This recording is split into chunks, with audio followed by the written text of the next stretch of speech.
Gold, trusted gold buyers. మీరు తాకట్టు పెట్టిన బంగారాన్ని విడిపించి ఈ రోజు ఉన్న మార్కెట్ ధరకు కొనబడను.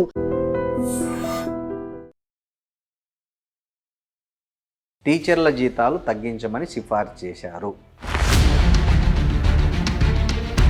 ఇన్ని నాకు తెలిసి మీరు 434 సిఫార్సులు చేశారని విన్నా. అవును. అందులో ఈ టీచర్ల జీతాల గురించే ఎందుకు ఫోకస్ అయింది? అసలు నిజంగానే మీరు టీచర్ల జీతాలు తగ్గించాలని సిఫార్సు చేశారా? అంటే ఇది చాలా సహజం. మేము టీచర్ల శాలరీ మీద చేసిన కామెంట్ అనేది టీచర్లను ఉద్దేశించి కాదు యాక్చువల్గా. ఓకే. ప్రైవేట్ స్కూల్ టీచర్ల జీతాలు దృష్టిలో పెట్టుకొని వీళ్ళవి భవిష్యత్తులో తగ్గించాలని ఒక సూచన చేశామంటున్నారు. కానీ ఒక గవర్నమెంట్ టీచర్ జాబ్ కొట్టడం అనేది ఇవాళ రేపంత ఈజీ కాదు. కానీ ఒక ప్రభుత్వ టీచర్ను ఒక ప్రైవేట్ టీచర్తో పోల్చడం అనే పోలిక కరెక్టేనా? సో అంతేకాని ఎవరికి వాళ్ళే నేను అనుకునేది కరెక్ట్ అనుకోవడం తప్పు అని అంటున్నాను నేను. ఎమ్మెల్యేలు ఎంపీలకి అంతెంత జీతాలు ఎందుకు? అసలు వాళ్ళు 250% పెంచుకుంటున్నారు. ఎవరి సొమ్ము? ఒక 5 ఏళ్ళు ఉండే పని చేసి వెళ్ళిపోయే వీళ్ళు జీవితాంతం పెన్షన్ తీసుకుంటున్నారు. అదే ప్రభుత్వ ఉద్యోగి 30-40 సంవత్సరాలు ఇవాళ జాబ్ చేస్తే కూడా పెన్షన్ గతి లేదు. సమాజంలో ఈ రెండే ఉన్నాయా? ఇన్ని బాగలేవు, ఇన్ని పర్వాలేదు అని ఏదో ఒకటి చెప్పాలి కదా. హరీష్ రావు అంటాడు, ఆ ఫస్ట్ పేజ్ చూసి సెకండ్ పేజ్ పోకుండా. సో వీళ్ళు చదువుకున్న వాళ్ళు ఎవరు పిల్లలు పెద్దగా టీచింగ్ చేసినట్టు లేరు. ఆయనకు అసలు డాక్టర్ని పెడితే పిహెచ్డీ అని తెలియదు అనుకుంటా హరీష్ రావు గారికి. సో విచిత్రమైన విషయం. Number 1 is that. నెంబర్ 2 అసలు మురళి గారు ఇంజనీరు అంటాడు, ఒకసేపు ఐఏఎస్ అంటాడు.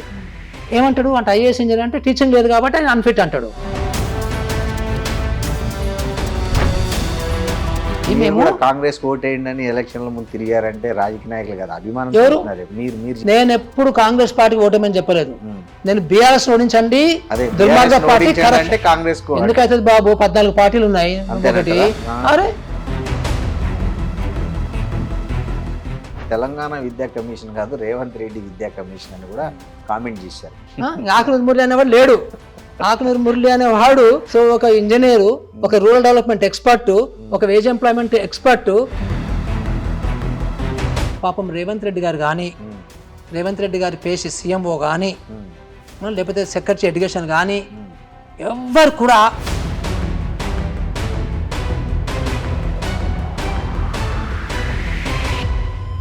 నమస్తే, వెల్కమ్ టు ఐడ్రీమ్ మీడియా. నేను మీ రొద్దం శ్రీనివాస్. ఒక 4-5 రోజుల నుంచి తెలంగాణలో అన్ని సమస్యలు పక్కకెళ్ళిపోయి ఒక ప్రధానమైన ఇష్యూ మీద చర్చ బ్రహ్మాండంగా జరుగుతుంది. ఏంటంటే తెలంగాణ విద్యా commission chairman retired IAS Akunuri Murali గారు ఒక నివేదిక సమర్పించారు 4 రోజుల క్రితం సీఎం గారికి. రేవంత్ రెడ్డి గారికి ఈ నివేదిక సమర్పించిన తర్వాత అందులో 434 సిఫార్సులుంటే కేవలం ఒకటి మాత్రమే మొత్తం వార్తల్లో సోషల్ మీడియాలో మొత్తం అందరికీ టాక్ ఆఫ్ ద టాపిక్ అయిపోయింది అన్నట్లు. ఏంటంటే టీచర్ల జీతాలు తగ్గించమని సిఫార్సు చేశారు. ఆ 433 పక్కకి వెళ్ళిపోయాయి. ఆ ఒకటి మాత్రం బాగా హైలైట్ అయింది. దీనికి సంబంధించి మనతో మాట్లాడడానికి ఎవరైతే తెలంగాణ విద్యా కమిషన్ చైర్మన్గా ఉన్నారో మురళి గారు ఉన్నారు. నమస్తే మురళి సార్. నమస్కారం అండి. సార్, ఈ విద్యా కమిషన్ ఏర్పాటు తెలంగాణ ప్రభుత్వం ఎందుకు చేసింది? ఏ ఉద్దేశంతో ఫస్ట్ ఈ విద్యా కమిషన్ ఏర్పాటు చేసింది సార్? విద్యా కమిషన్ ఏర్పాటు చేసినప్పుడు జియో ఇష్యూ చేశారు. ఓకే. ఆ జియోలో ప్రీ ప్రైమరీ స్కూల్ నుండి మొదలుపెట్టి యూనివర్సిటీ ఎడ్యుకేషన్ వరకు including technical education and related things మీద ఒక కాంప్రిహెన్సివ్ పాలసీ అంటే ఒక సమగ్రమైనటువంటి ఒక విధానాన్ని రూపొందించమని చెప్పేసి ప్రభుత్వము ఈ ఎడ్యుకేషన్ కమిషన్ని కాన్స్టిట్యూట్ చేసింది. ఓకే. సో దాంట్లో పార్ట్గా మేము రకరకాల సంస్థలను విజిట్ చేశాము. సో చాలామందితో మీటింగ్లు పెట్టాము ఈ 1.5 ఇయర్లో. ఓకే. చాలా సెమినార్లు పెట్టాము, గ్రూప్ డిస్కషన్స్ పెట్టాము, బ్రెయిన్ స్టార్మింగ్ సెషన్ చేశాము, ఫోకస్డ్ గ్రూప్ డిస్కషన్స్ పెట్టాము. సో అట్లాగే పబ్లిక్ హీరింగ్స్ పెట్టాము యూనివర్సిటీస్లలో, కలెక్టరేట్లలో, రకరకాలుగా ఇవన్నీ కూడా ఇంక్లూడింగ్ టీచర్స్ యూనియన్స్ ఇవన్నీ. ఇవి కాక మేము ఒక 14 దేశాలకు సంబంధించి సెకండరీ డేటాను అనాలిసిస్ చేశాం. ఓకే. యూనిసెఫ్ సహకారంతో వాళ్ళే మాకు మా రిక్వైర్మెంట్ ప్రకారం పాపం వాళ్ళు మొత్తం చేశారు అన్ని దేశాలకు సంబంధించిన సెకండరీ టైటిల్ తెప్పించుకొని సో ఒక 30 అంశాలని స్టడీ చేయడం జరిగింది ఓకే. అన్నమాట. ఇన్ని నాకు తెలిసి మీరు 434 సిఫార్సులు చేశారని విన్నా. అవును. అందులో ఈ టీచర్ల జీతాల గురించే ఎందుకు ఫోకస్ అయింది? అసలు నిజంగానే మీరు టీచర్ల జీతాలు తగ్గించాలని సిఫార్సు చేశారా? యా, అంటే ఇది చాలా సహజం. ఉమ్, ఇప్పుడు మనకి మొత్తం విద్యా విధానంలో ఉమ్, స్టూడెంట్స్ ఫస్ట్ ప్రియారిటీ అనుకుంటే సెకండ్ ప్రియారిటీ టీచర్సే, ఉమ్, థర్డ్ ప్రియారిటీ అనుకుంటే పేరెంట్స్ వస్తారు, ఓకే. మిగతా వాళ్ళు. ఉమ్, సో సహజంగా కూడా మనది టీచర్స్ అనే సంఖ్య కూడా పెద్దది చాలా యాక్చువల్గా. ఉమ్, సో జనరల్గా మన దేశంలో ఏంటంటే ఏదైనా కానీ ఇట్లా స్మూత్గా జరుగుతూ పోతుండాలి. ఉమ్, కొంచెము చేంజెస్ అన్నప్పుడు సహజంగానే దాని స్టేటస్ కో అంటాం ఇంగ్లీష్లో. అవును. వ్యతిరేకత అనేది స్టేటస్ కో అంటే ఎట్లా ఉన్నది అట్లాగే నడుస్తుండాలి. ఉమ్, సో కొంచెం చేంజెస్ వస్తే టర్బులెన్స్ లాగా ఫీల్ అవుతాం మనం అందరం కూడా. ఇది సహజమే అది యాక్చువల్గా. కానీ మేము టీచర్ల శాలరీ మీద చేసిన కామెంట్ అనేది ఉమ్, టీచర్లను ఉద్దేశించి కాదు యాక్చువల్గా. ఓకే.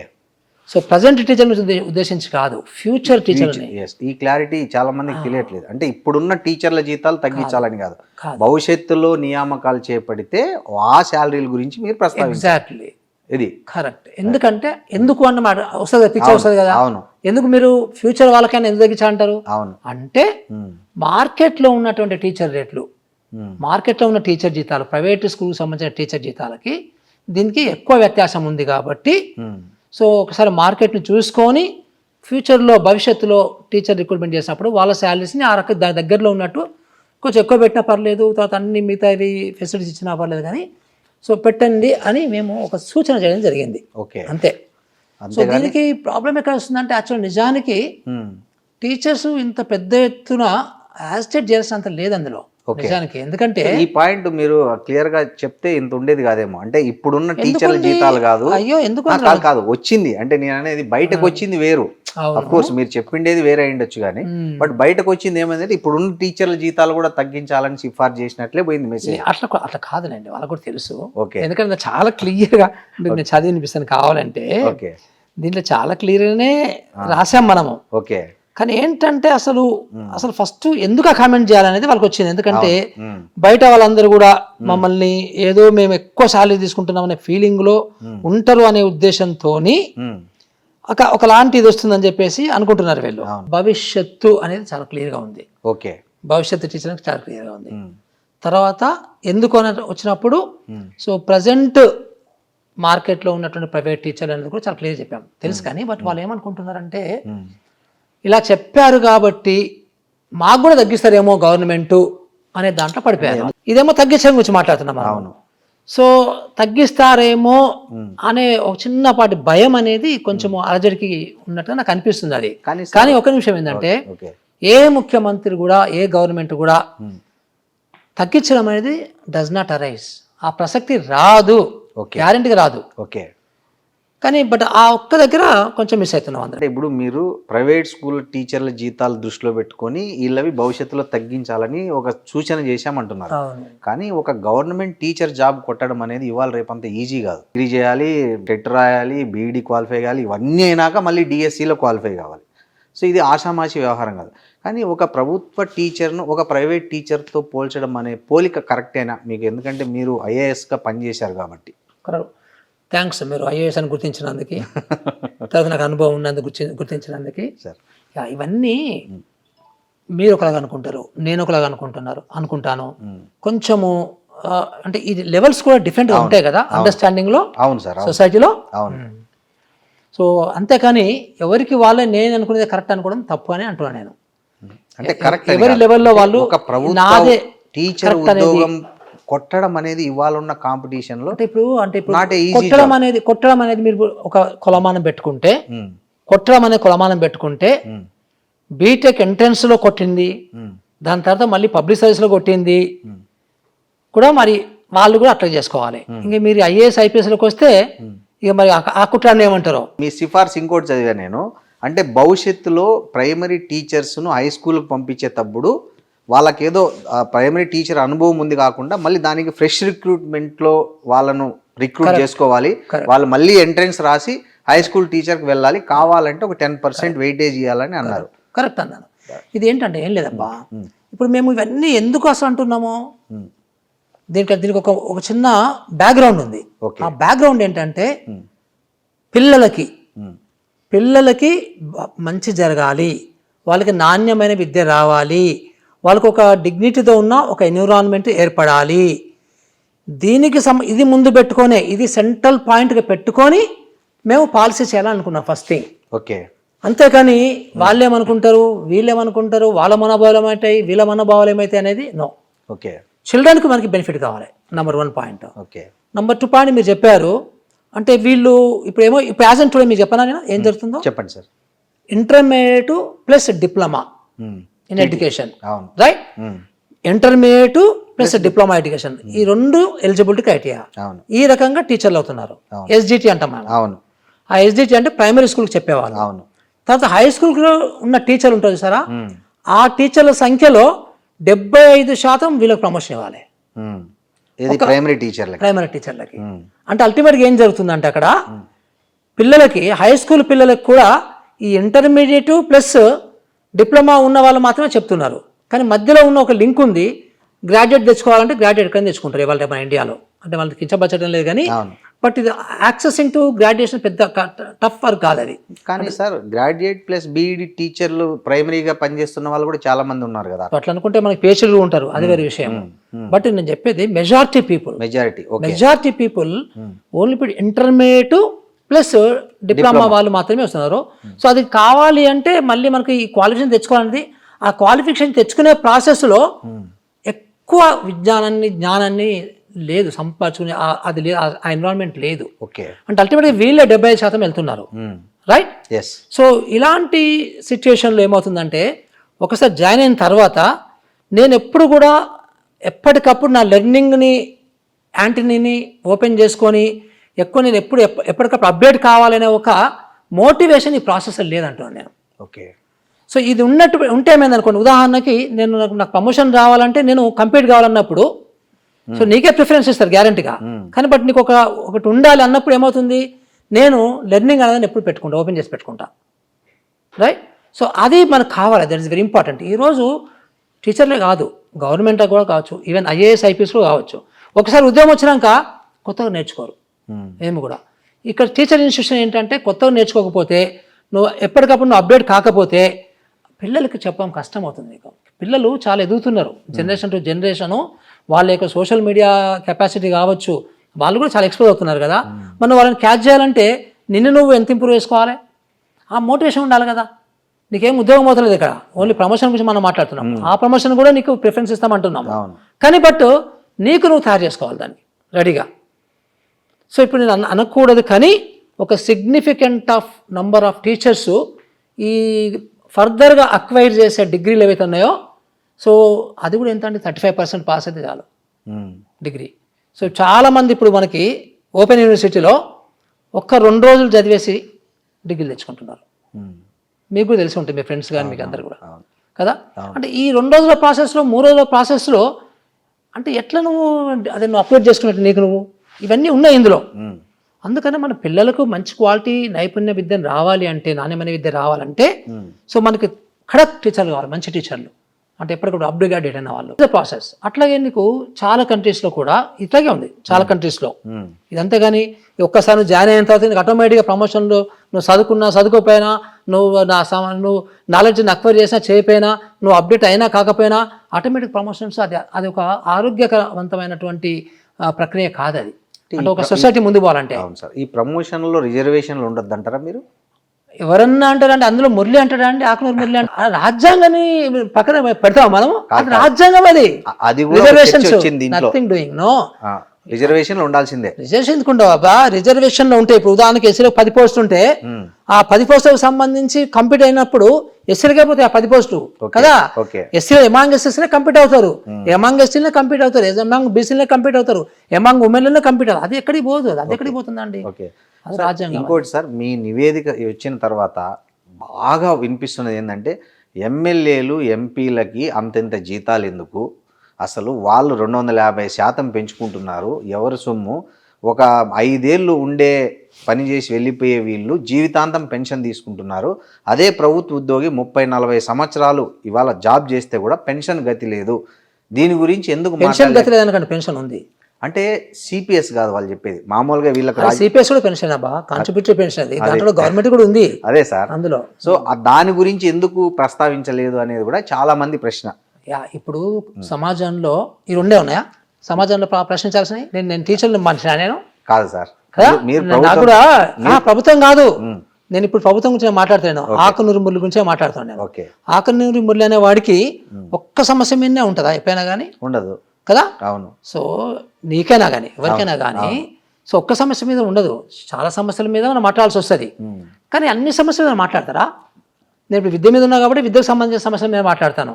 ఇప్పుడు ఇంతకుముందు నేను ఇంజనీరింగ్లో ఉంటే ఇంజనీరింగ్ సమస్యల గురించి మాట్లాడతాను. నేను డైరెక్టర్ ఉపాధి హామీ పథకంలో ఉన్నప్పుడు కార్మికుల గురించి మాట్లాడతాను. సో అట్లాగే మనకి ఎస్సీఆర్పీలో ఉన్నప్పుడు సెల్ఫ్ హెల్ప్ గ్రూప్స్ ఉమెన్కి సంబంధించిన ఇష్యూస్ గురించి మాట్లాడతాను కదా. అంతేగాని మనము అటు ఇటు అది ఉంది ఇది ఉంది అంటే అట్లా కాదు. ఒక నిమిషం, ఎమ్మెల్యేలు దాని గురించి మాట్లాడితే ఎస్ ఎమ్మెల్యే నేను కూడా నచ్చాను, ఎమ్మెల్యేలకు అంతంత పెన్షన్ ఇవ్వడం నేను కూడా నచ్చాను. ఓకే. సో అసలు మొత్తానికి అసలు మనము మన యొక్క జీడిపి ఎంత, మన ఆదాయాలు ఎంత, మన పేదరికం ఎంత, మన లివింగ్ స్టాండర్డ్స్ ఎంత, అందరికి ఒక్కలాగా ఉండాలబ్బా, కొంచెం అటు ఇటుగా ఉండాలి. అంతేగాని కొందరికం అక్కడ కొందరికం ఇక్కడ ఎందుకు ఉంటుంది? ఉండకూడదు, తప్పది. కరెక్ట్. ఇప్పుడు మీరు ఒకసారి స్వీడన్ కానీ స్విట్జర్లాండ్ వెళ్తే, నేను ఒకసారి స్వీడన్లో ఒక యూనివర్సిటీలో ఒక వారం రోజులు ఉన్నాను. అక్కడ ఒకరోజు మార్నింగ్ అక్కడ బ్రేక్ఫాస్ట్ ఫ్రీగా ఇస్తారు మార్నింగ్, మొత్తం యూనివర్సిటీ మొత్తం కూడా. నేను కూర్చున్నాను, నా ఇద్దరు పక్కన ఎదురుగా కూర్చున్నారు ఇద్దరు. ఒకరేమో డిజేబుల్డ్ పర్సన్ కూర్చున్నాడు, ఇంకొక ఆయన కొంచెం గట్టిగా ఉన్నాడు. సో ఇద్దరు హ్యాపీగా నవ్వుకుంటూ మాట్లాడుకుంటున్నారు మంచిగా బ్రేక్ఫాస్ట్ తినుకుంటా. నేను కూడా అన్న స్టార్ట్ చేస్తాను డిస్కషన్. చేసినప్పుడు ఎండ్ ఆఫ్ ది డిస్కషన్ మీరేం చేస్తారు అని అడిగినప్పుడు ఇతనేమో తోటమాల యూనివర్సిటీలో, ఇతనేమో వైస్ ఛాన్సలర్. ఓ, అర్థమైందా మీకు? అర్థమైంది. రైట్. అంటే అట్లా ఉంటారు వీళ్ళ శాలరీలు కూడా. ఈయనకు 10 లక్షలు ఉంటే ఈయనకు 30,000 ఉండదు. సో ఈయనకు 1,00,000 ఉంటుంది, ఈయనకు 1,10,000 ఉంటుంది. అట్లాంటిది ఉండాలి. కానీ మన దగ్గర లేదు. మనకి సమానత్వం అనేది నమ్మకం లేదు మన దగ్గర, మన సమాజంలో. సో ఒకరికేమో కొన్ని లక్షల కోట్లు ఉంటాయి, ఒకరికేమో గురిసేవుడు ఉండదు. సో మనం అందరం యాక్సెప్ట్ చేస్తాం ఎంత కూడా కదా. సో అట్లా చాలా ఉన్నాయి ఇలాంటి అసమానతలు అంటాం మనము. ఈ అసమానతలు చాలా భయంకరంగా ఉన్నాయి. అంతేందుకండి, మీరు గోల్డ్ కొంటే జిఎస్టీ ఎంత? 3%. 3%. ఇప్పుడు నేను ఒక కంప్యూటర్ కొంటాను ఇక్కడ మా కాలేజీలో, దానికి ఎంత అండి? 18%. ఏంది మరి ఇది? అనా వల్ల ఉందా లేదా ఇందులో? ఇలాంటివి ఇన్ని ఉన్నాయి. అంటే మరి ఈ పోలిక పిచ్చి పోలిక కాకపోతే కరెక్ట్ పోలిక కావాలంటే నేను ఇంకా చాలా ఉన్నాయి ఇలాంటివి ఉన్నాయి. ఇప్పుడు యూనివర్సిటీల గురించి మీరు ఇందాక అన్నారు కదా, అక్కడ మీరు స్వీడన్లో, మనకి ఇక్కడ ఇండియాలో యూనివర్సిటీల్లో వైస్ ఛాన్సలర్లకు ప్రొఫెసర్లకి భారీ వేతనాలు ఉన్నాయి, యూజీసీ స్కేల్స్ ఉన్నాయి. వాటి మీద ఏమైనా రికమెండేషన్ చేశారా? ఉన్నాయి. ఇప్పుడు దానికంటే ఏమంటారు మీరు? యూజీసీ అంటారు. రైట్. అదే సార్, అవును అంటారు కదా మరి, అంటారు మీరు. అవును. So but I also prefer actually to be frank. Okay. So మరి గట్టిగా మాట్లాడుకుంటే దాని గురించి కూడా మనం మాట్లాడాల్సిన అవసరం అయితే ఉంది, దాని గురించి మాట్లాడాల్సిన అవసరం ఉంటుంది. అవును, డెఫినెట్గా ఉంటుంది. కానీ ఇప్పుడు అక్కడ నంబర్స్, బడ్జెట్ ఇప్పుడు మీకు మొత్తం కలిపితే so higher education budget, school education budget variations ఉంటాయి. ఇది దగ్గర 17,000 కోట్ల ఉంటే ఇది ఒక 5-6 వేల కోట్లు ఉంటుంది అంతే. సో అదొక 3-4 రెట్లు ఎక్కువ ఉంటుంది ఇది. సో సమస్య యొక్క ఇంటెన్సిటీని బట్టి మనం మాట్లాడుతూ ఉంటాం కానీ ఇక్కడ కదా. అంతేందుకంటే మన రామకృష్ణరావు గారు చీఫ్ సెక్రటరీ కూడా ఒక కామెంట్ చేశాడు కదా. ఇప్పుడు మనము అంటే ఇప్పుడు మాకు స్వీపర్కి కూడా 2 లక్షల రూపాయల శాలరీ ఉంది కరెంట్ డిపార్ట్మెంట్లో సార్, ఎస్ఐ డిపార్ట్మెంట్ ఉన్నాయి. అవును. సో అక్కడ ఇంకా మాట్లాడాలంటే ఒక 2018 బ్యాచ్ ఐఏఎస్ ఆప్షన్ తీసుకోండి, 2018 బ్యాచ్ అసిస్టెంట్ ఇంజనీర్ని తీసుకోండి ఎలక్ట్రిసిటీ బోర్డులో. రైట్. అవును. ఎవరి శాలరీ ఎక్కువ ఉంటుంది?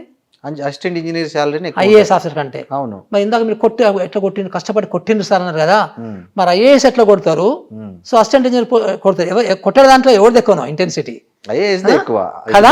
అవును. మరి దీన్ని కూడా మరి ఇది కూడా అంటే ఇది కూడా ఒక తేడానే కదా అంటున్నా. 100%. సో ఇలాంటి తేడాలు సొసైటీలో చాలానే ఉన్నాయి భయంకరంగా. నేను అది ఎందుకు అడగలేదు, ఒకటి అడిగినాం అనుకో, ఇది ఎందుకు అడగలేదు, అది ఎందుకు అడగలేదు, అది ఎందుకు, ఇది ఒక తప్పించుకునే ధోరణి, లేకపోతే ఏదో ఒక పిచ్చి ఆర్గ్యుమెంట్ అది. ఇప్పుడు యూనివర్సిటీలో మీరు ఏమైనా స్పెసిఫిక్ గా రికమెండేషన్ చేశారా యూనివర్సిటీలకు? ఎందుకంటే మీది యూనివర్సిటీలు కూడా ఉంది, మీకు విద్యా కమిషన్ స్టడీ చేయమని ఉంది, దాని మీద ఏమైనా సిఫార్సు చేశారా? మేము ఏం చెప్పామంటే అసలు యూనివర్సిటీ అంటే దానికి ఒక 100 ఎకరాల ల్యాండ్ ఉండాలి. 10 ఎకరాల ల్యాండ్ పెడితే కుదరదు. సో అట్లా ఏమేమి బిల్డింగ్లు ఉండాలి. సో సెంట్రల్ లైబ్రరీ ఉండాలి. తర్వాత దెన్ అగైన్ ఈచ్ కాలేజ్కి ఒక లైబ్రరీ ఉండాలి. ఒక సెంట్రల్ ల్యాబొరేటరీ ఉండాలి. అక్కడ high end laboratory equipment, laboratory environment ఉండాలి. సో మళ్ళీ ఏ కాలేజ్కి ఆ కాలేజ్ మళ్ళీ అగైన్ ఒక రీసెర్చ్ ల్యాబ్ ఉంటుంది. సో ఎట్లా ఉండాలి దానికి అసలు మొత్తం ఒక హాస్పిటల్ ఉండాలి యూనివర్సిటీలో. సో ఇట్లా మేము ఒక స్టాండర్డ్ ఇచ్చాం. అట్లాగే ఒక డిగ్రీ కాలేజ్ ఎట్లా ఉండాలి, ఒక జూనియర్ కాలేజ్ ఎట్లా ఉండాలి, ఒక తెలంగాణ పబ్లిక్ స్కూల్ ఎట్లా ఉండాలి, ఒక హై స్కూల్ ఉంటేనే హై స్కూల్ ఎట్లా ఉండాలి, ఒక ప్రైమరీ స్కూల్ ఎట్లా ఉండాలి, ఒక ప్రీ ప్రైమరీ స్కూల్ ఎట్లా ఉండాలి, ఇవన్నీ స్టాండర్డ్స్ ఇచ్చాము ఇందులో ఈ బుక్లో. రైట్. అట్లా యూనివర్సిటీకి కూడా స్టాండర్డ్స్ ఇచ్చాం. Number 1 is that. నంబర్ 2 ఈ వీసీ ప్రక్రియ, వీసీ సెలెక్షన్ చేసే ప్రక్రియ కావచ్చు, లేకపోతే అసలు ఈ ఫ్యాకల్టీ రిక్రూట్మెంట్ గురించి చాలా గ్యాప్స్ ఉన్నాయి. దగ్గర 72% గ్యాప్స్ ఉన్నాయి. అవన్నీ అర్జెంట్గా ఫిలప్ చేయాలని చెప్పాము. అట్లాగే ఎగ్జిక్యూటివ్ కౌన్సిల్స్ని టెన్షన్గా ఫిలప్ చేయాలి. అది కూడా ఎప్పటికప్పుడు కాన్స్టిట్యూట్ చేయాలి వాటిని కూడా. ఇప్పుడు ఈ రోజు మనకు ఒకటే యూనివర్సిటీ, 2 యూనివర్సిటీలు ఉన్నాయి, మిగతా 14-15 యూనివర్సిటీలు లేవు. సో ఎగ్జిక్యూటివ్ కౌన్సిల్స్ కూడా మనం ఎప్పటికప్పుడు రెగ్యులర్గా వాటిని కాన్స్టిట్యూట్ చేయాలని చెప్పాము. తర్వాత ఎగ్జిక్యూటివ్ కౌన్సిల్లో కూడా కొన్ని లోపాలు ఉన్నవి. సో ఒక ఇండస్ట్రియల్స్ని పెడితే ఒక పెద్ద ఇండస్ట్రీని పెట్టాలి. అంతేగాని ఇప్పుడు ఇండస్ట్రియలిస్ట్ అని ఒకటి ఉండేసరికి ఒక చిన్న ఒక ₹1 కోటి కూడా లేని ఒక చిన్న ఫ్యాక్టరీ, సో అతన్ని పెట్టేస్తున్నారు. కొంచెం పొలిటికల్గా ఎంత కూడా కావచ్చు. సో అందుకనే ఇలాంటి వాళ్ళు అందులో ఉండాలి. అది రివైజ్ చేయమని చెప్పాము మేము వాళ్ళకి. అట్లాగే ఉస్మానియా యూనివర్సిటీలో 800 కాలేజీలు ప్రైవేట్ కాలేజీలు ఉన్నాయి యూనివర్సిటీ కింద, ఉస్మానియా యూనివర్సిటీ కింద. అఫిలియేషన్ ప్రాసెస్ అంటారు. అఫిలియేషన్ చూడడానికి అక్కడ ఒక పార్ట్ టైం ప్రొఫెసరు, ఒక పార్ట్ టైం లెక్చరర్స్ మాత్రమే, అసిస్టెంట్ ప్రొఫెసర్స్ మాత్రమే ఈ 800 కాలేజీల యొక్క రెగ్యులేషన్ చేస్తున్నారు. అంటే రోజుకు 4 తిరిగినా కూడా అయిపోవు సంవత్సరంలో. అసలు తిరగడం అనే ప్రసక్తే లేదు. ఊరికే కాగితాలు వస్తాయి, ఆ కాగితంలో ఉన్నాయా లేవని చూసుకుంటాం అంతే. మేము దానికి సంబంధించి ఒక బీడీ కాలేజీని మా కమిషన్ మెంబర్స్ము, ప్రొఫెసర్ విశ్వేశ్వరరావు గారు, జ్యోత్స్న గారు, తర్వాత మా డాక్టర్ చారకొండ గారు, అందరం కలిసి 4 కలిసి వెళ్ళాం. సో సర్ప్రైజ్ విజిట్ ఒక B Ed college, private B Ed college under Osmania university. వెళ్తే కరెక్ట్ మేము ఒక 1 o'clock 12:30కి వెళ్ళాం. సో బిఫోర్ లంచ్ ఒక్క స్టూడెంట్ లేడు, ఒక్క లెక్చరర్ లేడు, ప్రిన్సిపల్ లేడు, ఎంప్లాయీస్ లేరు, ఎవరు లేరు. కాలేజ్ అన్న ఉందా సార్? కాలేజ్ బిల్డింగ్ మంచిగా ఉంది, గట్టిగానే ఉంది ఆ బిల్డింగ్. అంటే చాలా చోట్ల ఆ బిల్డింగ్లు ఉండవు, బోర్డు ఉంటుంది కదా. అంటే ఎందుకు అట్లా ఉంది అంటే అఫిలియేషన్ ప్రాసెస్ మనది సరిగ్గా లేదు. ఒకటి ఏంటంటే ప్రభుత్వానికి బాధ్యత ఏంటంటే ఒక గవర్నమెంట్ ఇన్స్టిట్యూషన్సే కాదు, ప్రైవేట్ ఇన్స్టిట్యూషన్ రెగ్యులేషన్ చేసే బాధ్యత గవర్నమెంట్ది. అంటే అల్టిమేట్గా ప్రైవేట్ ద్వారా కావచ్చు, గవర్నమెంట్ ద్వారా కావచ్చు, ఒక పిల్లలందరికీ కూడా నాణ్యమైన విద్య ఇప్పించే బాధ్యత మందే, గవర్నమెంట్దే. సో అందుకని మేము ఏం చేస్తామంటే అఫిలియేషన్ ప్రాసెస్ సంబంధించి ఒక కంట్రోల్ ఆఫ్ అఫిలియేషన్స్ అనేది ఒక కొత్త సెంటర్ పెట్టాలి ప్రతి యూనివర్సిటీలో కూడా. సో అట్లాగే ప్రతి 50 కళాశాలకి ఒక ప్రొఫెసర్ స్థాయి ఫుల్ టైం, అది కూడా పార్ట్ టైం కాదు, ఫుల్ టైము, ఇంకొక 2-3 టీం మెంబర్స్తో కలిపి ప్రతి 50కి పెట్టాలి. వీళ్ళందరూ కూడా సరిగ్గా ఆపరేట్ చేసేటట్టుగా దాన్ని ఎన్షూర్ చేసుకోవాలని పెట్టాం. సో ముఖ్యమంత్రి గారు మొన్న మీటింగ్లో అవును కరెక్టే, వాళ్ళందరికీ కూడా బయోమెట్రిక్స్ పెట్టాలి. సో స్టూడెంట్స్కి బయోమెట్రిక్స్ పెట్టండి, ప్రొఫెసర్స్కి, ఫ్యాకల్టీస్కి, ప్రైవేట్ యూనివర్సిటీస్, ప్రైవేట్ కాలేజెస్లో కూడా బయోమెట్రిక్ పెట్టండి అని చెప్పాడు ఆయన. సో అట్లా చాలా ఇచ్చాం మేము దానికి సంబంధించిన ఇష్యూస్. సో అన్ని రకాలుగా అన్ని లెవెల్స్ కూడా మేము రికమెండేషన్ ఇవ్వడం జరిగింది. సార్ ఇక్కడ ప్రొఫెసర్ల గురించి ఏమన్నా సిఫార్సు చేశారా సార్? వాళ్ళ పనితీరు మీద కానీ వీసీల పనితీరు మీద కూడా ఏమన్నా అంటే ఇచ్చారా నివేదిక? అంటే ప్రొఫెసర్స్ అనే వాళ్ళు యాక్చువల్గా యూజీసీ గైడ్ లైన్స్ ఉన్నవి. అవును. తర్వాత దానికి చట్టం ఉంది, యూనివర్సిటీ చట్టం ఒకటి ఉంది. తర్వాత కొన్ని సాంప్రదాయాలు ఉన్నవి. సో ప్రొఫెసర్స్ని మనము ఏదో ఒక స్టూడెంట్ లాగానో ఒక చిన్న ఎంప్లాయ్ లాగానో చూడడానికి కరెక్ట్ కాదు అది. ఓకే. సో ఆ రెస్పెక్ట్ ఇవ్వాలి. తర్వాత మేము ఇంకొకటి కూడా చెప్పాము, యూనివర్సిటీకి కూడా ప్రభుత్వాలు కూడా అటానమీ ఇవ్వాలి, స్వేచ్ఛ ఇవ్వాలి వాళ్ళు అర్థం చేసుకోవడానికి. సో అంతేగాని మీరు ఐఏఎస్ ఆఫీసర్ల రూములల్లో మీరు ఎగ్జిక్యూటివ్ కౌన్సిల్ మీటింగ్లు పెట్టకూడదు అని కూడా మేము క్లియర్గా చెప్పాం దాంట్లో. సో ఆ అటానమీ ఉంటే వాళ్ళు చదువుకుంటారు, చేసుకుంటారు. కానీ బట్ ఇప్పుడు మనకి ఎట్లాగూ ఎఫ్ఆర్ఎస్ పెట్టారు, బయోమెట్రిక్స్ పెట్టారు, ప్రాసెస్ కూడా అది ఇప్పుడు నడుస్తుంది అంతా కూడా. సో బేసికల్లీ అక్కడ ఆ యూనివర్సిటీకి కూడా మేము పర్ఫార్మెన్స్ గ్రేడింగ్ ఇవ్వమని చెప్పాం. సో ఒకటి టెసా అని తెలంగాణ ఎడ్యుకేషన్ స్టాండర్డ్స్ అథారిటీ ఒకటి పెట్టమని చెప్పాం. సో సపరేట్ ఒక ఆర్గనైజేషన్ పెట్టమన్నాం.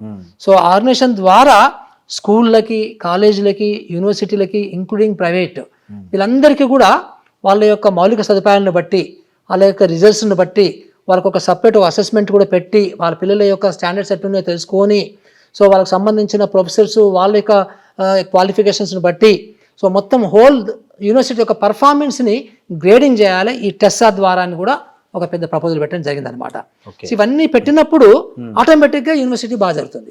అట్లాగే కాలేజీలు బాగా నడుస్తాయి, ఈవెన్ స్కూళ్ళు కూడా బాగా నడుస్తాయి. ఇప్పుడు మనకు అలాంటి గ్రేడింగ్ అనేది ఒకటి లేదు. సో ఇంకొక పాయింట్ మేము చెప్పాము అందులో మా దాంట్లో 13.9% కాలేజీలు మాత్రమే, ఇంక్లూడింగ్ ప్రైవేట్ కాలేజీలు కలిపి రెండు కలిపి సుమారు కొన్ని 2,000-3,000 ఉన్నాయి కాలేజీలు అన్ని కలిపితే.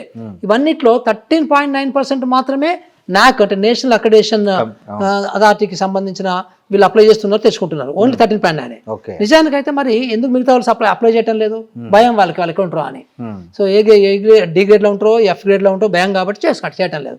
సో అది కూడా ఈ టెస్సా వాళ్ళు మనకి మన స్టేట్ లో అసలు ఏ గ్రేడ్ లో ఎంతమంది ఉన్నారు, బి గ్రేడ్ ఎంతమంది ఉన్నారు, సిలు ఎంతమంది ఉన్నారు చేయమని మేము రికమెండేషన్ ఇచ్చాం. సార్ ఈ ఫీజు రియంబర్స్మెంట్ కి సంబంధించి ఎలాంటి రికమెండేషన్ చేశారు మీరు? అవును, ఇప్పుడు ఫీ రికమెండేషన్ మీద కొంతమంది మనకి ఏమవుతుందంటే అసలు ఫస్ట్ థింగ్ ఈ పొలిటీషియన్స్ వీటి మీద కామెంట్ చేద్దాబ్బా నా ఉద్దేశంలో. ఎందుకంటే మనందరూ తెలుసు ఈ రాజకీయ నాయకులు ఎంతసేపు పద్ధతి ఉండదు. ఓన్లీ ఇప్పుడు మీరు అన్నారు ఇందాక 434 చేసాం మనము. సో ఇప్పుడు 434లో వాళ్ళు ఏం చెప్పాలంటే పొలిటీషియన్స్ ఎవరైనా కావచ్చు, బీఆర్ఎస్ కావచ్చు, బీజేపీ కావచ్చు, ఏం చెప్పాలి అంటే ఈ 434 చదివి ఇందులో ఇన్ని బాగున్నవి, ఇన్ని బాగలేవు, ఇన్ని పర్వాలేదు అని ఏదో ఒకటి చెప్పాలి కదా. హరీష్ రావు అంటాడు ఆ ఫస్ట్ పేజ్ చూసి సెకండ్ పేజ్ పోకుండా, సో వీళ్ళు చదువుకున్న వాళ్ళు ఎవరు పిల్లలు పెద్దగా టీచింగ్ చేసినట్టు లేరు, డాక్టరేట్లు లేవు అని కామెంట్ చేస్తాడు. అంటే అంత పెద్ద మనిషి, అంత ఎక్స్పీరియన్స్ ఆయనే. నేను తీరా నిజంగానే ఉన్నాయా లేవు మాకని చూస్తే మా వాళ్ళందరూ నేను ఒక్కనే డాక్టరేట్ కాదు, మిగతా అందరు డాక్టరేట్లే, అందరు పిహెచ్డీ ఉన్నాయి. ఆయనకు అసలు డాక్టర్ని పెడితే పిహెచ్డీ అని తెలియదు అనుకుంటా హరీష్ రావు గారికి. సో విచిత్రమైన విషయం. Number 1 is that. నంబర్ 2 అసలు మురళి గారు ఇంజనీరు అంటాడు, కొద్దిసేపు ఐఏఎస్ అంటాడు. ఏమంటాడు అంటే ఐఏఎస్ ఇంజనీర్ అంటే టీచింగ్ లేదు కాబట్టి ఆయన అన్ఫిట్ అంటాడు. సో అందుకని నేను ఆయన అడుగుతున్నాను, బాబు నీకు మరి నువ్వు ఎక్కడ హార్వర్డ్లో ఫైనాన్స్లో పిహెచ్డీ చేసి వచ్చి నువ్వు ఫైనాన్స్ మినిస్టర్ చేసావు? ఎక్కడ నువ్వు ఇరిగేషన్లో ఎన్ని డ్యాములు సొంతంగా కట్టి, సో ఎన్ని ఇంజనీరింగ్ కోర్సులు చేసి, ఎన్ని రీసెర్చ్లు ఇంజనీరింగ్లో చేసి డ్యామ్ మీద చేసి ఈరోజు నువ్వు పవర్ పాయింట్ ప్రజెంటేషన్స్ ఇస్తున్నావు మరి చాలా స్టైల్గా. అంటే ఇవి అన్నీ కూడా ఏంటంటే పొలిటీషియన్స్ ఎట్లా మాట్లాడతారంటే వీళ్ళు ఏదో ఒకటి మాట్లాడారు అంతే. ఆ బండి సంజయ్ కూడా అంతే, ఆ లోపల గురించి ఏం మాట్లాడకుండా మూసిలో పడింది. నిజంగా కూడా ఆయనకు ఒక పేజీ తెరిస్తే బండి సంజయ్కి నిజంగా కూడా అర్థమైందా అండి చదివితే? మేము ఇంకా తెలుగు ఇవ్వలే, మేము ఇంకా తెలుగులో ఇవ్వలేదు. అర్థమైందా మరి? చెప్పండి, మీరు చెప్పండి పోనీ మీ ఎక్స్పీరియన్స్. అంటే ఆయన చూస్తున్నారు కదా మీరంతా, నేను కూడా చూస్తున్నా ఆయన్ని. సెంట్రల్ మినిస్టర్ కదా సార్, ఇంగ్లీష్ అర్థమవుతుంది అనుకుంటా. అరే మీరు అంత ఊరే మొహమాటం కూడా ఎందుకు చెప్తారు? కరెక్ట్ చెప్పొచ్చు కదా. సో చదవరా? చదవలేరు ఆయన.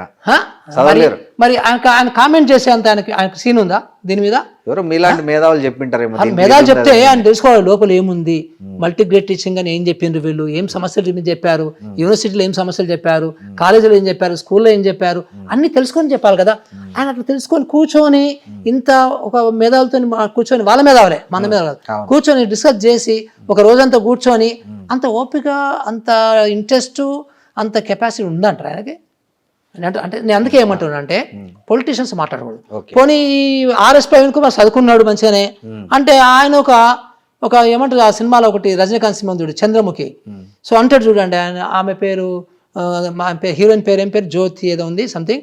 సో నీ భార్య గంగ, సినిమాల పాత్ర పేరు గంగ, నీ భార్య గంగ పూర్తిగా చంద్రముఖి కన్వర్ట్ అయిపోయింది, అవుట్ అన్నట్టుగా మన ఆర్ఎస్ ప్రవీణ్ కుమార్ గారు కదా. ఆయన పాపము పీజీ చేశాడు, ఎక్కడ ఎందులో చేశాడు, మన వెటర్నరీలో చేశాడు. దాని తర్వాత ఐపీఎస్ వచ్చాడు. సో అయిన తర్వాత పాపం మంచి పని చేశాడు, ఏది మన దీంట్లో గురుకుల మంచి పని చేశాడు. Yes he's done very good job. పాపం తర్వాత మరి ఏం పుట్టిందో రోగము, ఎటో పోయి సో లాస్ట్కి పూర్తిగా చంద్రముఖి అయినట్టు పూర్తిగా ఒక సగటు రాజకీయ నాయకులాగా తయారైపోయాడు. ఆయన లోపలికి పోయి మాట్లాడాలి కదా, సగం తెలిసి సగం తెలియనట్టు. అంటే ఇది ఎంత ఎందుకు వచ్చిందంటే నువ్వు ఇందాక ఏమని నువ్వు అది మన ఫీజు రీఎంబర్స్మెంట్. ఇప్పుడు ఫీజు రీఎంబర్స్మెంట్ గురించి మేము ఏం చెప్పామంటే అంటే ఆయన పొలిటికల్, అందుకే నాకు చాలా అంటే ఎంత మంచోడు ఎంత చెడ్డగా అయిపోయిండు అనేది కొంచెం బాగా అనిపిస్తుంది. మేము కూడా కాంగ్రెస్ ఓటేయండి అని ఎలక్షన్ల ముందు తిరిగారంటే రాజకీయ నాయకులు కదా అభిమానం. ఎవరు మీరు? నేను ఎప్పుడు కాంగ్రెస్ పార్టీకి ఓటేమని చెప్పలేదు. నేను బీఆర్ఎస్ ఓడించండి, అదే దుర్మార్గ BRS ని పార్టీ ఓడించండి correct. అంటే కాంగ్రెస్ కు ఎందుకైతే బాబు 14 పార్టీలు ఉన్నాయి అంతేనంటారా? ఒకటి. అరే నా కామన్ సెన్స్ లేదా ఏంటి? సో అరే కొంచెం మీరు నా 40 సంవత్సరాల చరిత్ర కూడా చూడాలి మీరు అందరూ. ఉత్తుత్తగా తిరిగిందా నేను? లేదు, మరి 1100 మంది పిల్లలు చచ్చిపోతే వాళ్ళ త్యాగంతో వస్తే అంత బీఆర్ఎస్ వాళ్ళు నాశనం చేయలేదా? విద్యను నాశనం చేయడానికి మొదలు పెట్టలేదని విద్య టోటల్ ఒక్క నిమిషమన్నా కల్వకుంట్ల చంద్రశేఖరరావు గారు అప్పటి ముఖ్యమంత్రి, గౌరవ ముఖ్యమంత్రి గారు ఒక్క నిమిషమన్నా రివ్యూ చేసిండండి విద్య గురించి? ఏం మాట్లాడుతున్నారు? ఏమన్నంటే ఏమన్నా కేజీటీ పీజీ అన్నాడు, బంట్రోతు కొడుకు అక్కడే చదవాలి, కలెక్టర్ గారు కొడుకు అన్నాడా లేదా? అన్నాడు. ఫస్ట్ మీటింగ్ నేను కూడా ఏడ్చాను ఆయన మాట్లాడితే, అంత ఇలాంటి మహానుభావుడు ఎక్కడి నుంచి వచ్చిందని. పోతుంటే ఎట్లా తయారండి ఆయన కూడా ఇంకో చంద్రముఖిలా కనబడి అయిపోతాం మొత్తానికి. ఎట్లా తయారవుతున్నారు అంత? మరి రాజకీయాల మహిమనా అదేంటో నాకు తెలియదు కానీ, మరి అట్లాగే సరే అన్ని మనం చెప్పుకోవడం కాదు కానీ చాలా క్లియర్ గా మేము ఏం చెప్పామంటే ఇందులో క్వాలిటీ అష్యూరెన్స్ దీని కింద మేము fee reimbursement shall be suspended for private educational institutions that continuously under perform for 2 consecutive academic years అని పెట్టాం మేము. అర్థమైందా? ఎందుకు పెట్టామంటే ఆ బీఈడి కాలేజ్ ఇబ్రహీంపట్నంలో మేము విజిట్ చేసిన బీఈడి కాలేజ్ లో ఒక స్టూడెంట్ లేడు, ఒక లెక్చరర్ లేడు, ఏం లేదు. ఆ ప్రిన్సిపాల్ అర్జెంట్ రమ్మని పిలిపిస్తే ఒక గంట సేపు మేము వెయిట్ చేసినాక వచ్చిండు. వచ్చి హిహి అని నవ్వుతున్నాడు ఆ ప్రిన్సిపాల్. ఏంటో ఎందుకు నవ్వుతున్నారా బాబు అంటే ఏమంటారు అంటే, సార్ మొత్తం ప్రైవేట్ కాలేజ్ ఇట్లాగే ఉంటాయి సార్, మీరు అమాయకులు అని మాట్లాడుతున్నాడు ఆయన. మాత్రం డైరెక్ట్ నవ్వుతున్నాడు అంటే ఏమన్నారు అది చెప్తున్నా అంటే మీరు పిచ్చోరు మీకు తెలియదు అని అంటే దానికి వెనకాల అన్ని ఏముంటాయో మనకు తెలియదు కానీ చెప్తున్నా. అట్లా మేము అలాంటి కాలేజీని దృష్టిలో పెట్టుకొని ఫీ రీయింబర్స్మెంట్ ఉండకూడదని మేము చెప్తే ఇది చెప్పకుండా పూర్తి చదవకుండా, అందుకనే నేను ఆర్ఎస్ కుమార్ కూడా ఈ రకంగా చెప్తున్నాను, చదువుకున్న వాళ్ళకన్నా బుద్ధి ఉండాలి కదా అని పూర్తి చదవడానికి కదా. మీరు క్లియర్ గా చెప్పారు 2 సంవత్సరాల పాటు పర్ఫార్మెన్స్ లేని ప్రైవేట్ కాలేజీలకు మాత్రమే ఫీజు రియంబర్స్మెంట్. కరెక్టే కదా ఇది? అది కరెక్ట్, మీ రికమెండేషన్ కరెక్టే కదా. ఎందుకంటే ఎవరు బుద్ధిన లోడు కూడా ఉత్తుగా డబ్బులు ఇయ్యారు కదా. ఇవాళ రేపు ఏమవుతుందంటే ఈ ప్రైవేట్ కాలేజ్ అన్నిటి మీద వాళ్ళు అటెండెన్స్ లేదు పిల్లలు మీరు రావాలి అని అటెండెన్స్ పెడితే ఏమైంది అంటే వీళ్ళు లెక్చర్స్ పెట్టాల్సి వస్తుంది. లెక్చర్స్ పెడితే ఆ లెక్చర్కి జీతాలు ఇవ్వాల్సి వస్తుంది.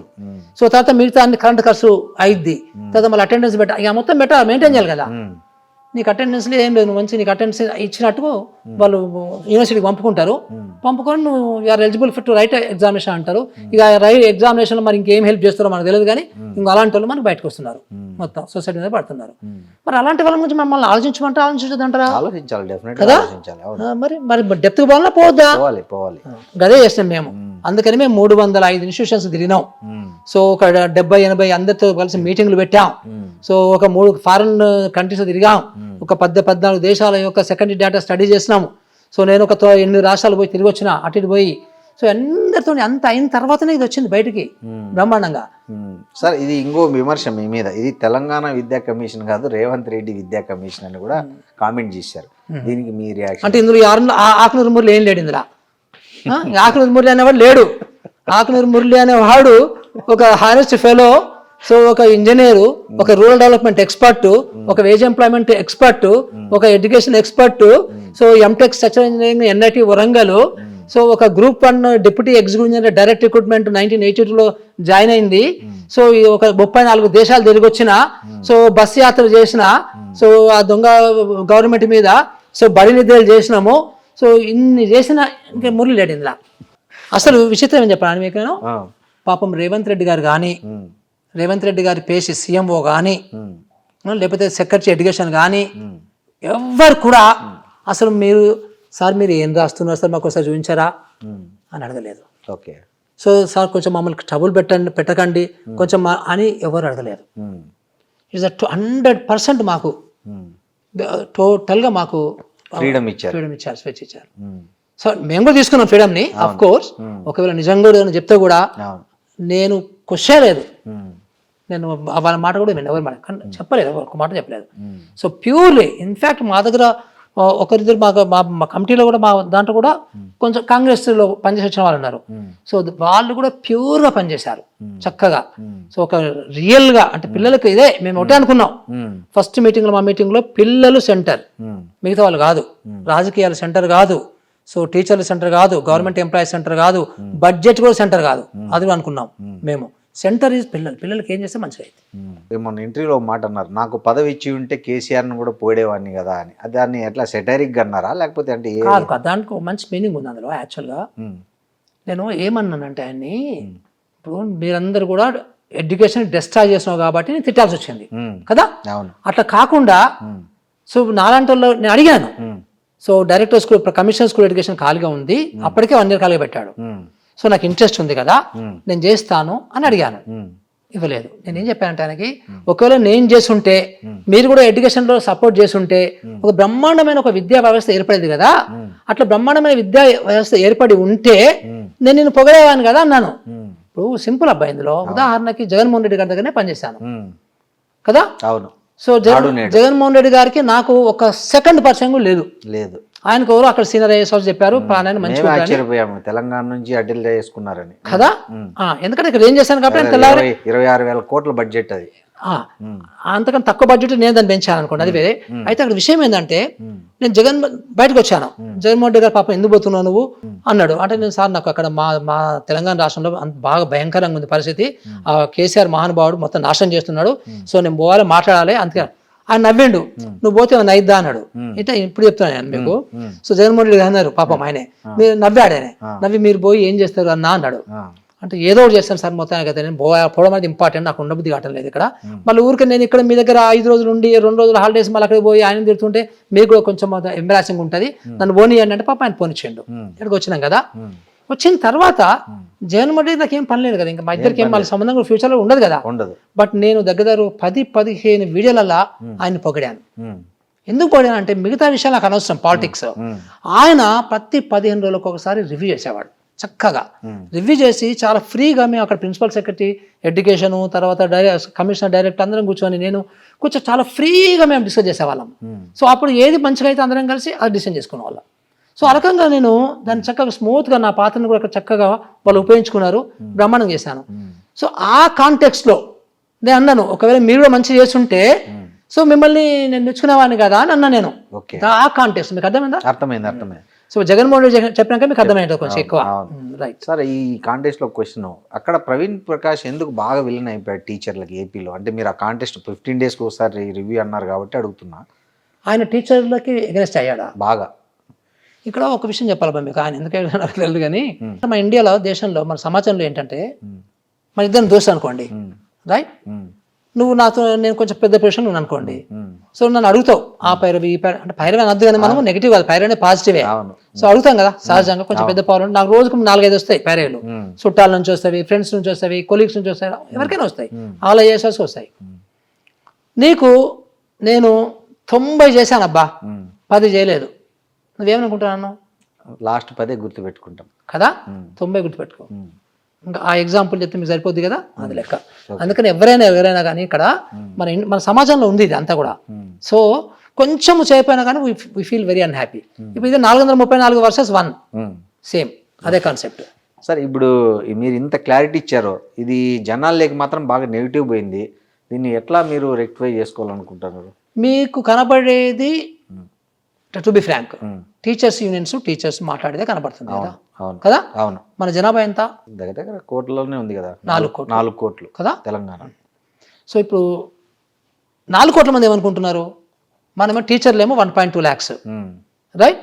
సో కొంచెం పవర్ఫుల్, వీళ్ళకి కొంచెం మీడియా యాక్సెస్ ఇవన్నీ ఉంటాయి కాబట్టి న్యాచురల్. సో అంటే ఆ రకంగా మనము తీసుకోవడానికి లేదు. ఇప్పుడు నాకు వచ్చే నాకు వస్తున్నాయి, మా మెంబర్లకు వచ్చే మా మెంబర్లకు వస్తున్నవి. సో ప్రజలు మాట్లాడుకుంటారు కదా. సో మీకు ఎలాంటి కాల్స్ ఏమంటున్నారు సార్? మీకు వచ్చే కాల్స్ లో, నాకు వచ్చే కాల్స్ లో, సార్ మీరు కుండ బద్దలు కొట్టినట్టు మాట్లాడారు, కరెక్ట్ అంటున్నారు.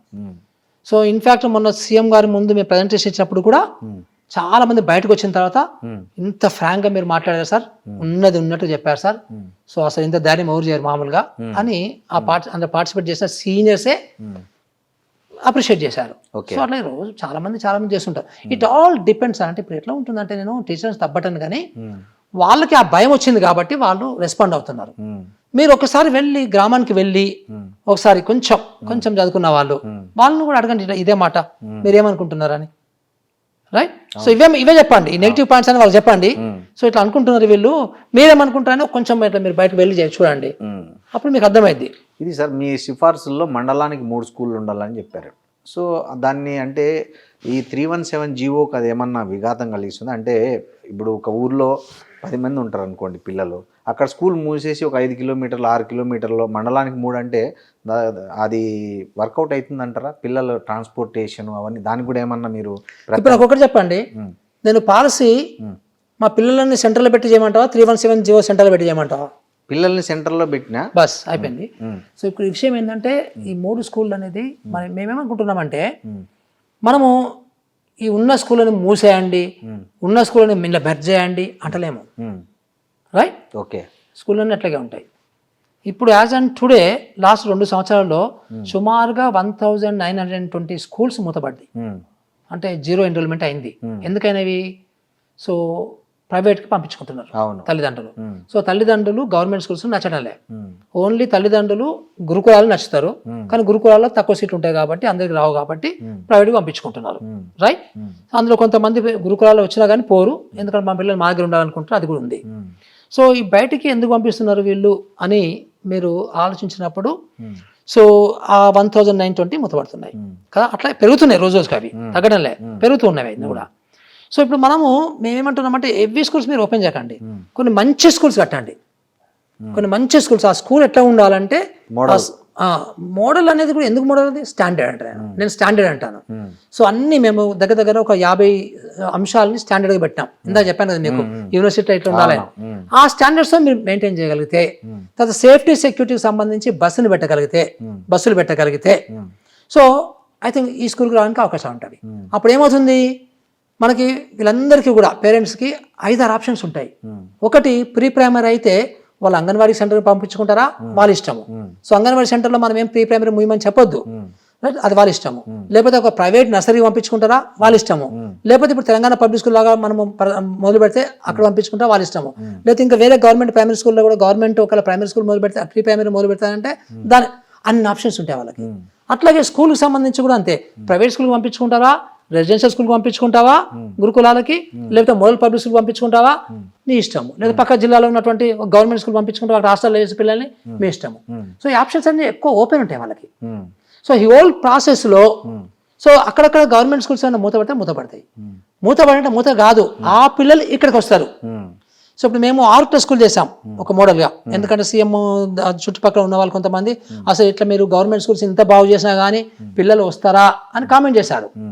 అందుకని మేము ఒక ఆరుట్లలో మన జిల్లా పరిషత్ హై స్కూల్ తీసుకొని దాన్ని డెవలప్ చేస్తే, అక్కడ ఆ క్యాంపస్లో ఉన్న 4 స్కూళ్ళకు సంబంధించిన ఒక సుమారుగా ఒక 600 మంది పిల్లలు ఉంటే, మేము ఇది కొంచెం డెవలప్మెంట్ స్టార్ట్ చేయగానే దగ్గర మనకి ఇంకా ఒక 1000 మంది జాయిన్ అయ్యారు కొత్తగా. అక్కడ 1000 మంది పిల్లలు జాయిన్ అయ్యారు. ఆ 1000 మందిలో 72% మంది ప్రైవేట్ పిల్లలు జాయిన్ అయ్యారు, ప్రైవేట్ స్కూల్ నుంచి వచ్చిన జాయిన్ అయ్యారు. దీన్ని బట్టి మనకి ఏమర్థమైంది, సో గవర్నమెంట్ స్కూల్లో మీరు చెప్పిన స్టాండర్డ్స్ లో ఉంటే అందరూ గవర్నమెంట్ స్కూల్లో ప్రిఫర్ చేస్తారని వస్తారు అట్లా. సో ఇక్కడ మనకి ఏమవుతుంది, అప్పుడు గవర్నమెంట్ స్కూల్ ఏమవుతుంది, ఇప్పుడు 600 నుంచి 1600 పెరిగినట్టుగా, సో అన్ని స్కూళ్ళల్లో కూడా పెరుగుతారు సంఖ్య. పెరిగినప్పుడు మనకి ఏమవుతుంది, ఈ రోజు 16-17 లక్షల పిల్లలు ఉన్నారు, అది కాస్త 35-40-45 లక్షలకు పోవాలి కదా. ఇక్కడ స్కూల్ మేడం కాదు ఇష్యూ, కానీ రాజకీయ నాయకులు ఏం మాట్లాడతారు, వీళ్ళకి ఇది కనబడదు, సో అక్కడ మూసారు ఇక్కడ మూసారు అని మళ్ళీ గవర్నమెంట్ తిడతారు. ఇలాంటి విషయాల్లో రాజకీయ నాయకులు అస్సలు పట్టించుకోద్దండి బాబు మీరు కూడా. సో కరెక్ట్ కాదు అది, ఎందుకంటే వాళ్ళ యొక్క ఇంటెన్షన్స్ వేరు, వాళ్ళ ఆలోచన విధానం వేరు. ఎంతసేపు ఎదుటి తిట్టాలో నేను అధికారంలోకి వచ్చేయాలనే దాంట్లో ఉంటారు, ఆ దుగ్ధలో ఉంటారు అంతా. సార్ ఈ విద్యాశాఖ మంత్రి లేకపోవడం కూడా ఏమన్నా ఒక లోటుగా ఉందా, లేకపోతే సీఎం బాగానే చేస్తున్నారు అనుకోవాలా? ఇష్యూ అది కదబ్బా, ఇష్యూ యాక్చువల్గా చాలా మందికి అర్థం కాదు ఏంటంటే, ముఖ్యమంత్రి గారు దగ్గర మనకు 116 శాఖలు ఉంటాయండి. ఈ 116 శాఖలు కూడా ఒక దగ్గర 16-17 మంది మంత్రులు చూస్తూ ఉంటారు కదా. ఇప్పుడు ముఖ్యమంత్రి గారు ఏ శాఖనైనా రివ్యూ చేయొచ్చా, చేయలేడా? 100% ఏదైనా చేయొచ్చు కదా. సో సీఎం గారు ఆ శాఖను రివ్యూ చేసినప్పుడు ఆ మంత్రిని కూడా పిలిపిస్తారు కదా, ఆయన కూడా వస్తారు కదా. ఆ డిస్కషన్ లో సో ముఖ్యమంత్రి గారు కూడా పార్టిసిపేట్ చేస్తారు కదా.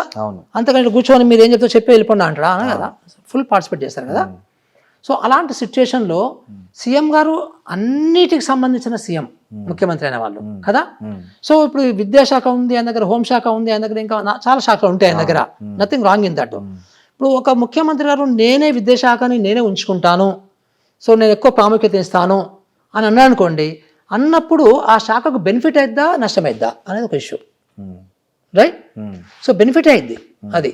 సో ఇప్పుడు మాలాంటి విద్యావేత్తలు సో మేము హ్యాపీ ఫీల్ అవుతాం, ఎందుకంటే ప్రియారిటీ ఇస్తున్నాడు ఎడ్యుకేషన్ మినిస్ట్రీకి.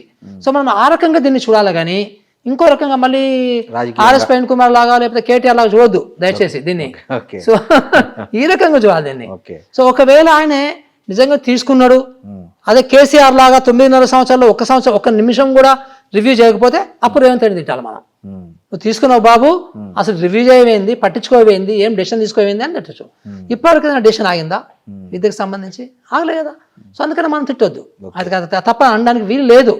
యాక్చువల్గా పెడితే బాగుంటుందని, పెడితే బాగానే ఉంటుంది, నథింగ్ రాంగ్ ఇన్ దట్. పెడితే కూడా బాగానే ఉంటుంది, ఉంచుకుంటే కూడా బాగానే ఉంటుంది. పెద్ద దానివల్ల ఫరక్ పడదు, ఎక్కువ ఫరక్ పడదు మనకి. సార్ మీ సిఫార్సులను పైన ప్రభుత్వ స్పందన ఏంటి, దాన్ని ఎప్పటి అమలు చేయడానికి ఏమన్నా ప్రయత్నం జరుగుతుందా? సో అంటే ముఖ్యమంత్రి గారు మేము మొన్న ప్రజెంటేషన్ ఇచ్చినప్పుడు సో ఈ 6 ఎక్స్పీరియన్స్ కూడా మేము చెప్పాం. ఎందుకంటే ఆయన మైండ్లో ఒకటి ఉంది, గవర్నమెంట్ స్కూల్ నిజంగా కూడా పెడితే సో పిల్లలు జాయిన్ అవుతారా కారని మేము ప్రూవ్ చేసాం. అంటే ప్రూఫ్ ఆఫ్ కాన్సెప్ట్ అంటాం దాన్ని ఇంగ్లీష్లో, ప్రూవ్ చేసాము. సో హీస్ కన్విన్స్డ్ టోటల్లీ, టక్కన ఒక నిమిషంలో కన్విన్సారు అంతే. సో ఇమ్మీడియట్గా మనము ప్రతి నియోజకవర్గంలో ఒక మండలం తీసుకొని ఒక 2 స్కూళ్ళు పెట్టుకొని ఒక మండలంలో 10 బస్సులు పెట్టి చేద్దాము, ఇమ్మీడియట్గా మీరు బడ్జెట్ పెట్టండి అని చెప్పేసి సో సీఎం ఆఫీస్ వాళ్ళకి ఇన్స్ట్రక్షన్ ఇచ్చాడని. ఓకే, సో దాని అర్థం ఏంటి? పాజిటివ్గా ఉన్నట్లు. కరెక్ట్. సో మొత్తం సిఫార్సులు అన్నింటినీ ఆమోదించారా లేదా అనేది తెలడానికి మనం ఎంతకాలం? అంటే ఇది ఎట్లా ఉంటుందంటే ఈ 434 సిఫార్సులు ఉన్నాయి కదా, ఇవన్నీ ఒకసారి చేయడం impossible. Okay, stage by stage చేయాలి, తర్వాత స్ప్రెడ్ కావాలి. ఇప్పుడు ఉదాహరణకి మేము diploma in elementary education course ఉంది, అదని రద్దు చేయమని చెప్పాము. మరి ఇప్పుడున్న పిల్లలు ఏం కావాలి? ఇలాంటివన్నీ వస్తాయి. సో అందుకని టైం ఇవ్వాలి మనం. సో ఒక 2 సంవత్సరాలు 3 సంవత్సరాలు ఇస్తే మరి వాళ్ళు అప్డేట్ చేసుకుంటారు, లేదా ఈ పిల్లలకి కొంచెం మార్కులు ఎక్స్ట్రా ఇవ్వడం దాంట్లో.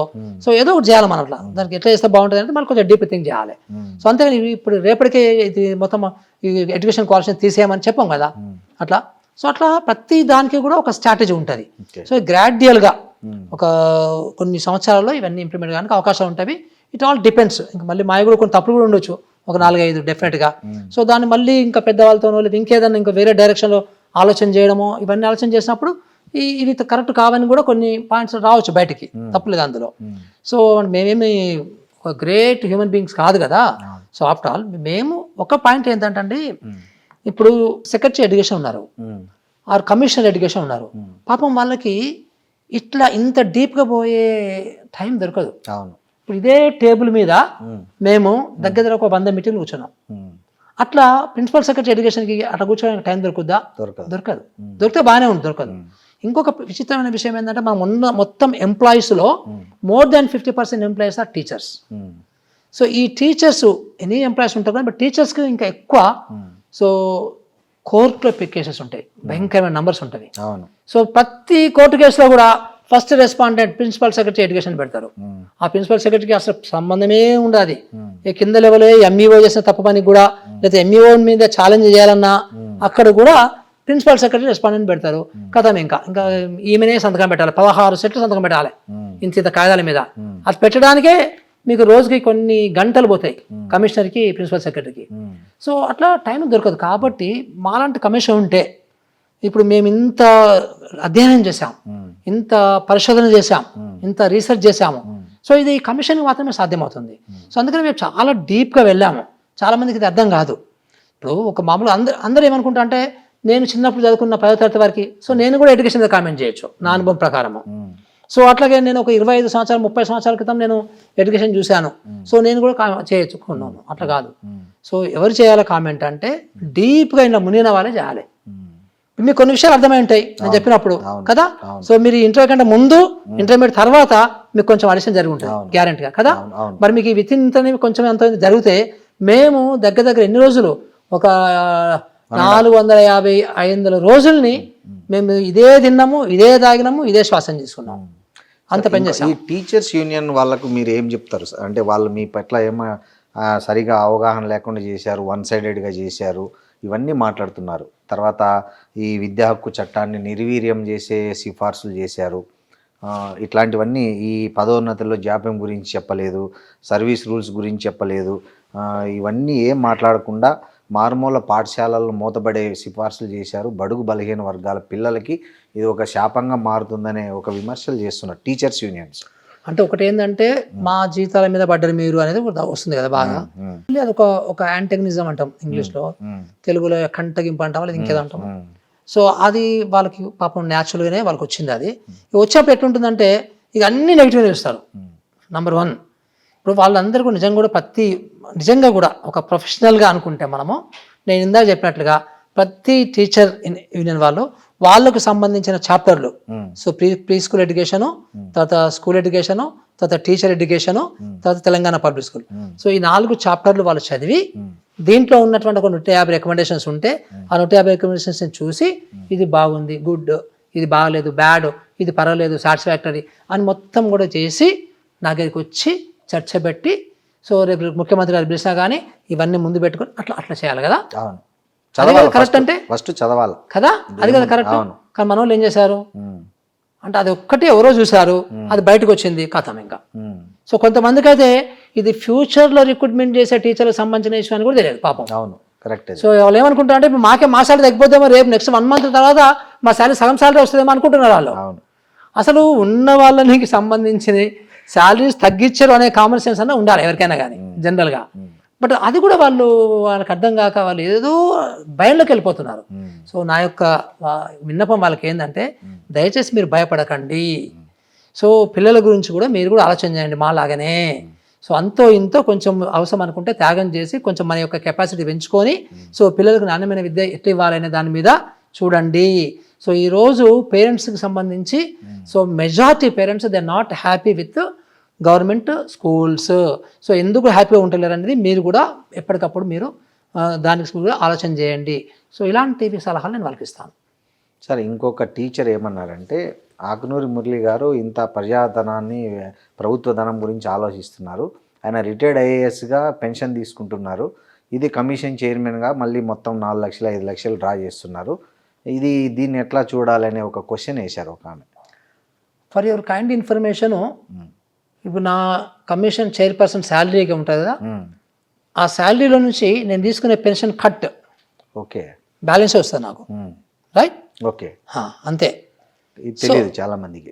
చాలా మంది మంచిగా అడిగిన క్వశ్చన్, నాకు కూడా మంచిగా అన్న ఇదే కరెక్టే కదా అది, అట్లా అనమాట. ఓకే.